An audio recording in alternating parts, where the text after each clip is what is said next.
இன்னைக்கு நம்ம ஸ்க்ரீன்மேட் சேனலில் டைரக்டர் ஜோசப் கொசன்ஸ்கி இயக்கத்தில் ரிலீஸ் ஆயிருக்க F1 படத்தை பற்றி பார்க்க போகிறோம். இப்போ அந்த படத்தோட ஒன்லைன் என்ன அப்படின்னு பார்ப்போம்.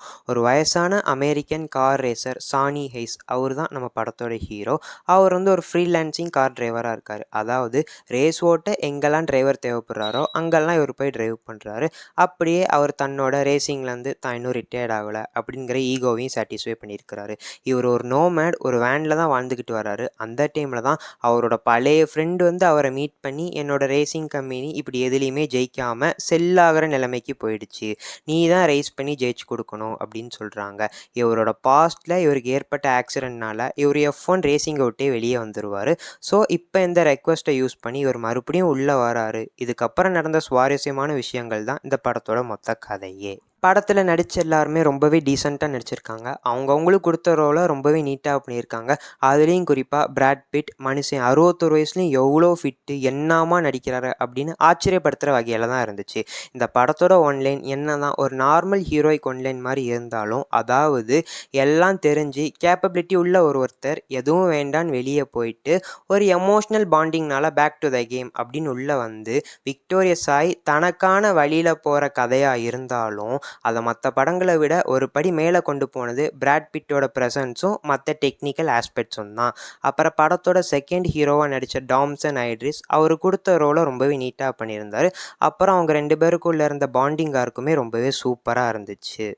படத்தில் பிடிச்ச சீன்ஸ்னால் நிறையவே இருக்குது. அதில் எனக்கு பிடிச்ச 2 பெஸ்ட்டான சீன்ஸ் என்னென்னா, ஹீரோவோட ஃப்ரெண்ட் ரூபனுக்கு காம்படிஷன் நடுவில் தான் ஹீரோவோட ஹெல்த் காம்ப்ளிகேஷன்ஸ் பற்றிலாம் தெரியும்.